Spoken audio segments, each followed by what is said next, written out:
remember that big move to the freshman dorm? Do you remember packing on a few pounds? I ate at home instead of, I guess, on campus. So I kind of avoided being around like fast food places and things like that.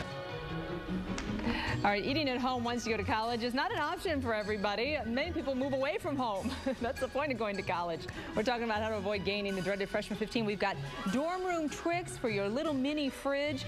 And also I'll tell you about a new U of M study that says it matters where you live on campus. We're in the chat room right now. Join us.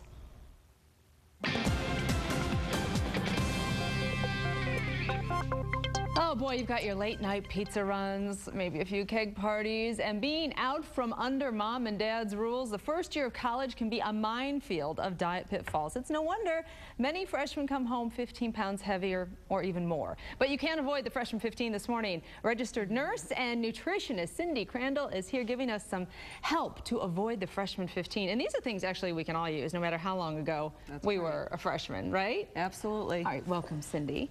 Thank you. Let's talk about this freshman 15. Is it a myth or is it a reality?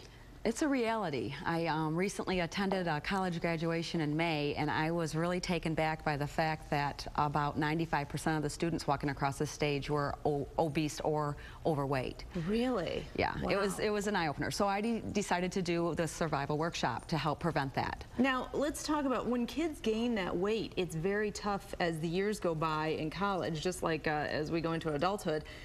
Once they gain it, it's tough to lose it. So the key is to stop it before it starts to pack on, right? That's right. And right now the statistics say that the first year of college, about 40% of the students actually gain weight, and that by the time they graduate, 17% of those graduating are overweight or obese. Oh, geez. Okay. And then once you start getting into a job, into the real world, or having children and all that, it only gets worse.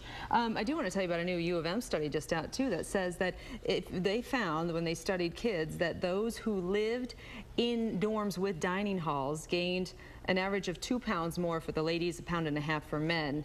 So just based on proximity. In other words, if you don't live in a hall with a dining hall, you have to walk to your dining hall, that helps too. So every little step helps, right? Yes, every single thing they do helps, making the appropriate food choices and, you know, limiting their alcohol intake. So everything does help. We're going to get to food in 1 second here, but let's talk about how do you, like at the workshop tonight, how do you talk to kids this age about caring, about reading labels and not, you know, indulging in pizza and fast food constantly? Well, you know, it is a difficult age group, but if they know the effects, the long-term effects of the bad choices and what they can do to get on top of it before they go into it, they're going to want to stay healthy, because basically by not staying healthy and gaining weight, they're setting themselves up for a life of potential diabetes, cancer, inflammatory processes, and heart disease. Okay. So there is, you know, a bad outcome. And they care about all that, even at the age of 18. You can I can get them to care about it. Okay. And you know, usually it's pretty successful.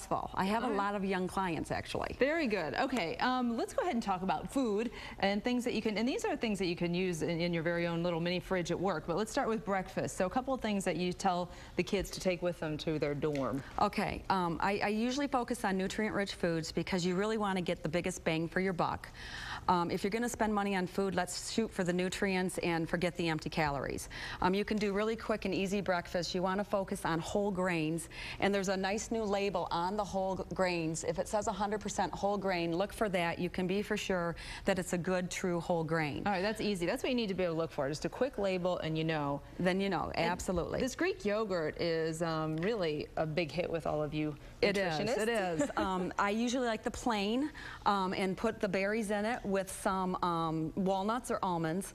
That will help carry you through. It's 15 to 17 grams of protein, low sugar, low carbs. So that's what you want to look for. So the key really is that it takes planning, right? Because people who say I don't have time for breakfast, that's really not true. If you plan, I mean, what's easier than eating an apple? Okay, let's just breeze through these real quick. So you have nuts. We know that's a good source of healthy fats. For quick snacks, do you like these crispy? Soy Crisp are good. I really prefer the Kashi bars. Those Okay. are quick, easy, and very clean. They've got a good protein and grains. All right. Avocados are great, and then also the quick-to-go protein would be the albacore. And those crackers that you have there on the end, real quick, those were on the Fitness Magazine's list of the healthiest food. Just did that this morning. So. Yep. All and right, it goes great Cindy. with the tuna. Thank you so much. I just want to tell everybody there is a workshop happening. There are several of them, but there's a workshop tonight, August 9th and the 11th. It's all happening in Clarkston. It's only $15, and kids can bring the parents along, and you can learn a whole bunch about surviving college. Thank you for being here. Thank you.